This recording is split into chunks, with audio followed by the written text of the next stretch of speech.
চোখের সামনে লক্ষ লক্ষ পেঙ্গুইন। ভ্রমণ তো আসলে রেকর্ডের জন্য না, ভ্রমণ হচ্ছে আপনার ভোগের জন্য। রাজশাহীতে আমি যে মজাটা পাই, যে রিল্যাক্সটা পাই, এটা পৃথিবীর কোনো শহরেই পাই না। অ্যান্টার্কটিকা যেতে যে টাকাটা লাগবে ইটস হিউজ, মানে 22-23 লাখ টাকা লেগেছিল আমাদের। সবচাইতে ভালো লেগেছে আমার কাছে ইউক্রেনের মেয়েদের, যে কি চমৎকার একটা ফিগার এক একজনের। আপনাদের মধ্যে তরুণ যদি থাকতাম আমি নির্ঘাত রিক্সা চালাতাম। অনেকে বলে যে ভ্রমণ করতে মানে টাকা লাগে, তাহলে তো বিল গেটস আমাদের চেয়ে বেশি ভ্রমণ করতে। বারে কাজ করেছি, পানশালায় কাজ করেছি, আমি পিজা বানিয়েছি, আমার পিজার দোকান ছিল, আমি শিপে ক্লিনিং জব করেছি।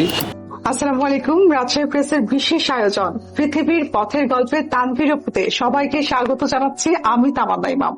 প্রিয় দর্শক, আজ আমরা শুনবো পৃথিবীর 7টি মহাদেশ এবং 5টি মহাসাগর ভ্রমণের গল্প। বুঝতেই পারছেন, আজকে আমাদের সাথে রয়েছেন রাজশাহীর কৃতি সন্তান এবং সেই সাথে বিশ্ব ভ্রমণকারী আমাদের সকলের প্রিয় তানভীর অপু। আসসালামু আলাইকুম। ওয়ালাইকুম আসসালাম। স্বাগত আপনাকে। কেমন আছেন? আপনাকে অসংখ্য ধন্যবাদ আমাকে ইনভিটেশন দেওয়ার জন্য। খুবই ভালো আছে। আপনাকে পেয়ে আমরাও বেশ উচ্ছ্বসিত। প্রথমে জানতে চাই, 1000 শহর ভ্রমণ করলেন, কোত্থেকে শুরু হয়েছিল? পেছনে তাকালে কি দেখতে পান? এটা আসলে অনেক লম্বা গল্প। 1000 সংখ্যাটা কিন্তু অনেক বড় যদি ভ্রমণের দিকে চিন্তা করেন। 1000টা শহর ইজ এ লং জার্নি। আমার এই মানে এটা একটা সংখ্যা। আমি তো আসলে 1000 শহর ভ্রমণ করব বলে কিন্তু কখনো পৃথিবীর পথে নামিনি কিংবা ভ্রমণ করিনি। তো মেন বিষয়টা হচ্ছে ভ্রমণে আমি কি দেখলাম, কি শিখলাম, কি জানলাম, পৃথিবীর পথে আমি কোন কোন জায়গাটাকে অর্জন করলাম, ভোগ করলাম, এগুলো কিন্তু ভ্রমণে খুব একটা ইম্পর্টেন্ট বিষয়। তো 20 বছর আগে কিন্তু আমি এই রাজশাহীতে জন্ম হয়েছে আমার। এই পদ্মার বাতাস আমরা যখন খাচ্ছি এখন, এই পদ্মার বাতাসে কিন্তু বেড়ে উঠেছে আমি। শান্তি লাগছে না আসলে পৃথিবীতে যেখানে যাই না কেন, 1000 শহরের মধ্যে আমি এখন বুক ফুলিয়েই বলতে পারি, সব জায়গায় বলি যে রাজশাহীর মতো আপন আমার কাছে আসলে কোনো শহর নেই, কিংবা সেটা ভ্যানিসও পাইনি, লন্ডনেও পাইনি, নিউ ইয়র্কেও পাইনি। তো এখানকার বাতাস, এখানকার আলো, এখানকার মাটি সবকিছু আমার কাছে আলাদা। তো এখান থেকে বড় হয়েছি, এখানেই বেড়ে ওঠা, স্কুল কলেজ সব এখান থেকেই।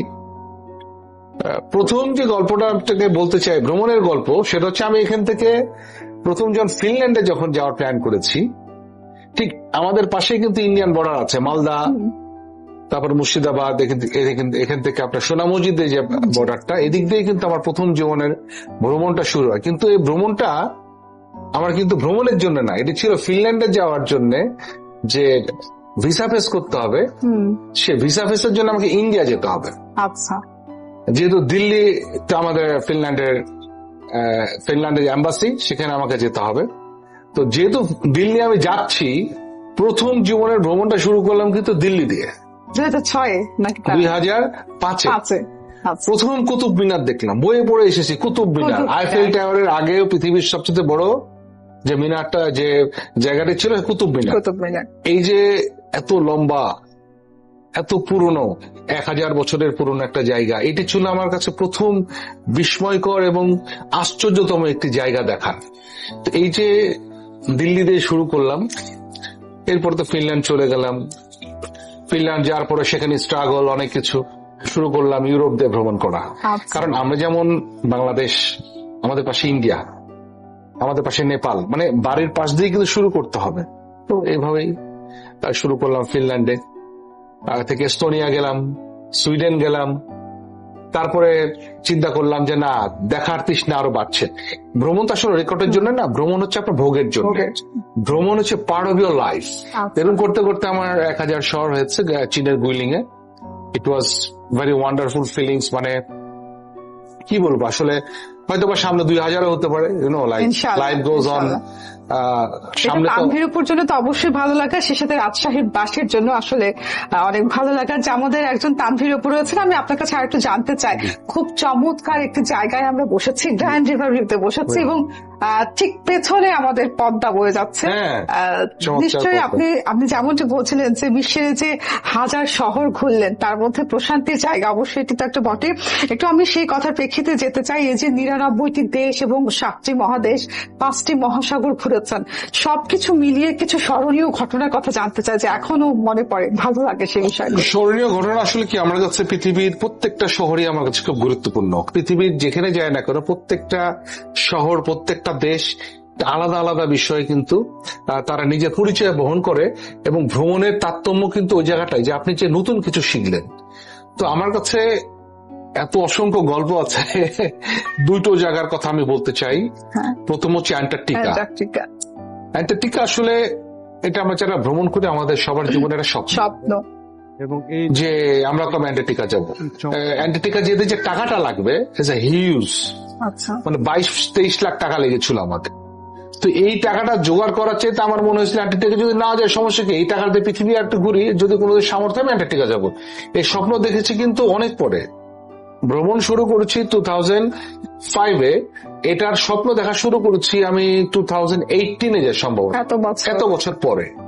কারণ এটা তো আমার বাকেট লিস্টে ছিল না, কারণ ব্যয়বহুল জন্য। কিন্তু যখন গেলাম, যাওয়ার পর আসলে আমার মনে ভালোই হয়েছে, কারণ পৃথিবীর এত কিছু দেখার পরে ওই সৌন্দর্য, যে বিশেষ করে সাউথ জর্জিয়া, চোখের সামনে লক্ষ লক্ষ পেঙ্গুইন, মানে যে পেঙ্গুইন হেঁটে বেড়াচ্ছে, শিল মাছ হেঁটে বেড়াচ্ছে, তিমি আপনার সামনে খেলা করছে, বরফের যে কি চমৎকার কালার।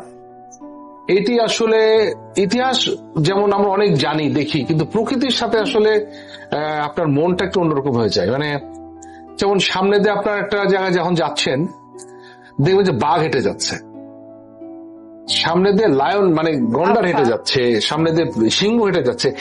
এই ভিউটার সাথে আসলে পৃথিবীর কোন প্রাকৃতিক কোন ভিউর সাথে আসলে তুলনা করা যায় না। মনের মধ্যে গেঁথে থাকবে আন্দিজ পর্বতমালা, পৃথিবীর সবচেয়ে বড় পর্বতমালা। জি, এই আন্দিজটা দেখা, আন্দিজের যে শহর, পৃথিবীর শেষ শহরে কি বৈচিত্র্য কালার, সে সময়ের যে সৌন্দর্যটা, এটা আমার মুখে মনে লেগে আছে। আরেকটি শহরের কথা না বললে নয়, ভেনিস। আমি ভেনিসের কথা আমি কখনো ভুলতে পারবো না।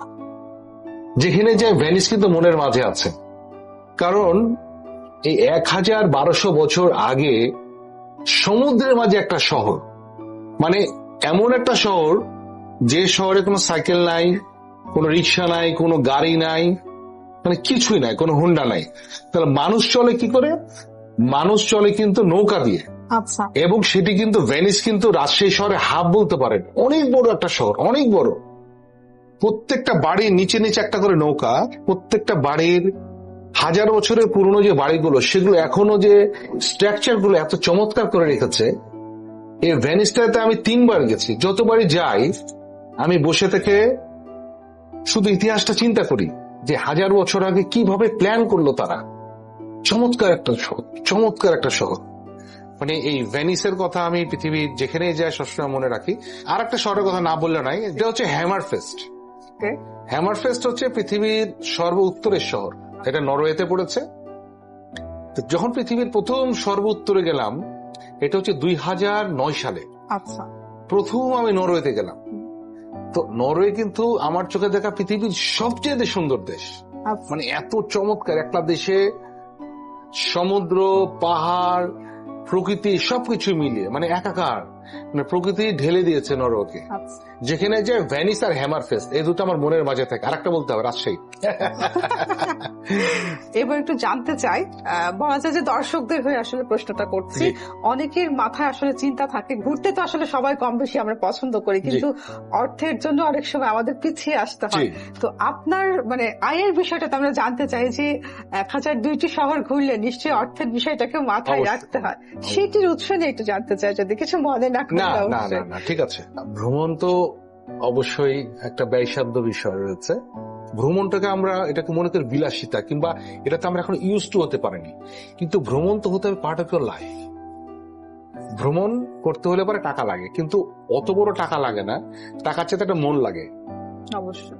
হ্যাঁ, তা আমার ব্যক্তিগতভাবে, আমি যেহেতু ফিনল্যান্ডে থাকি 20 বছর ধরে, ফিনল্যান্ডে আমার একটা সময় চাকরি ছিল, আমার একটা সময় ব্যবসা ছিল। আমি দীর্ঘদিন বারে কাজ করেছি, পানশালায় কাজ করেছি, আমি পিজা বানিয়েছি, আমার পিজার দোকান ছিল, আমি শিপে ক্লিনিং জব করেছি।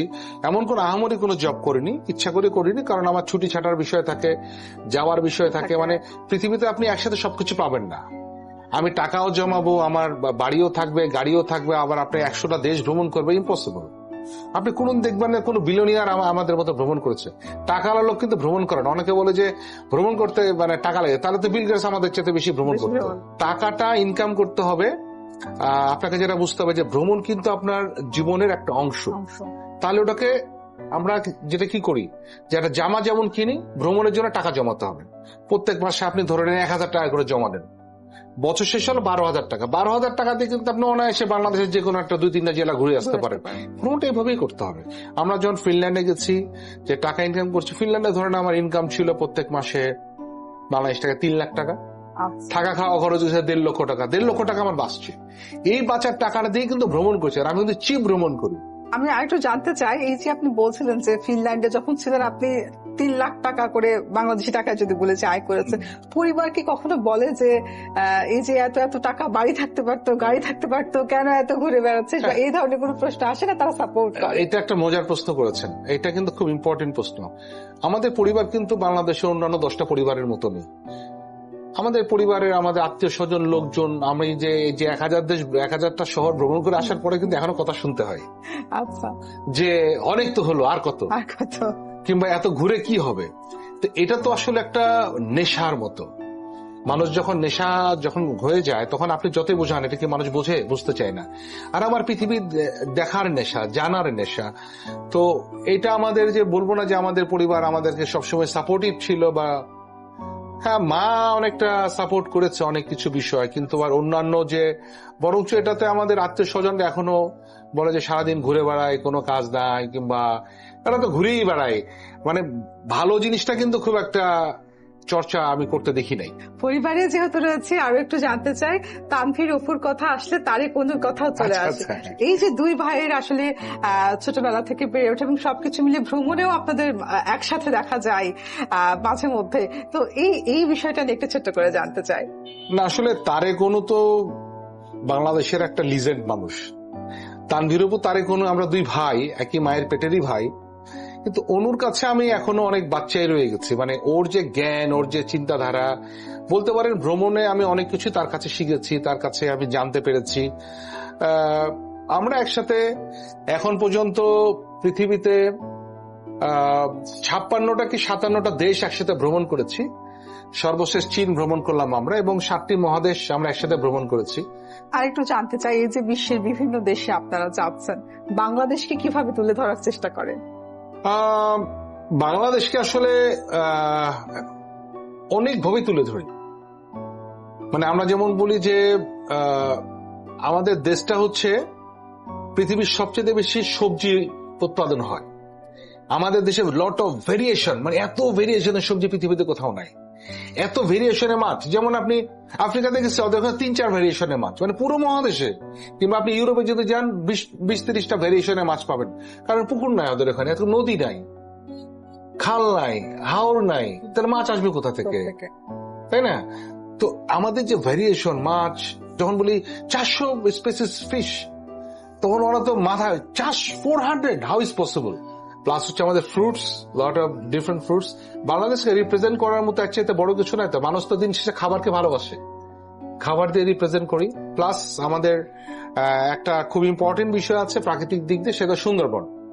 পৃথিবীর সবচাইতে বড় ম্যানগ্রোভ সুন্দরবন বাংলাদেশের, এটা বলি। রয়্যাল বেঙ্গল টাইগার, সবচেয়ে বিগেস্ট ক্যাট, এইটা বলি আর কি।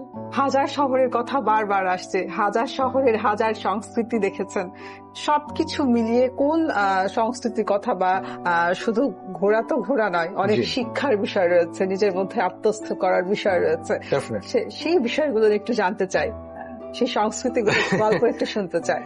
ভ্রমণ আপনাকে সবসময় জ্ঞানী করে তুলবে।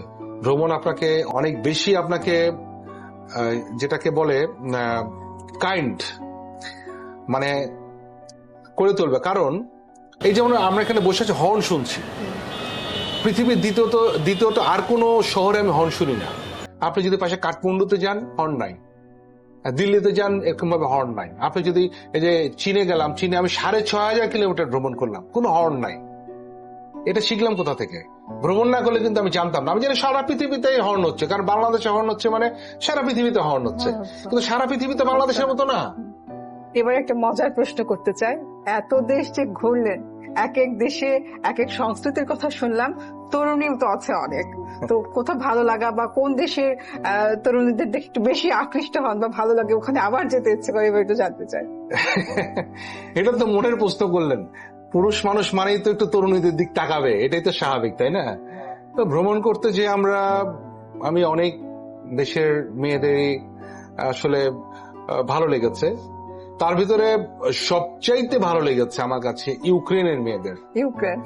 ইউক্রেনের মেয়েদের আমি দেখেছি 2016 সালে, কিন্তু এখনো চোখের সামনে ভাসে যে কি চমৎকার একটা ফিগার এক একজনের, নাইস ড্রেস আপ, সুন্দর পারফিউম, তারপর তাদের চুলের ডিজাইন সবকিছু মিলে মানে অসাধারণ।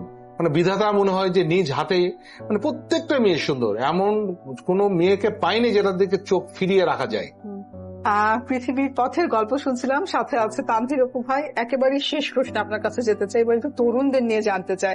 আমাদের দেশে অনেক তরুণরা কিন্তু এখন রয়েছে যারা আসলে ভ্রমণ করতে চায়, কিন্তু বাজেটের কারণে বলা হোক বা ফ্যামিলি সাপোর্ট সবকিছু মিলিয়ে আসলে তারা পিছিয়ে যাচ্ছে। তাদের কি বলে সাহস দিতে চান? আসলে আপনারা যারা তরুণ এবং তরুণী, তারা কিন্তু ভবিষ্যৎ বাংলাদেশ। আমরা যখন 2005-এ ভ্রমণ শুরু করি, তখন কিন্তু দেখিনি যে একটা মেয়ে সাইকেল নিয়ে ভ্রমণ করছে, স্কুটি নিয়ে ভ্রমণ করছে, কিংবা ব্যাকপ্যাক নিয়ে ভ্রমণ করছে।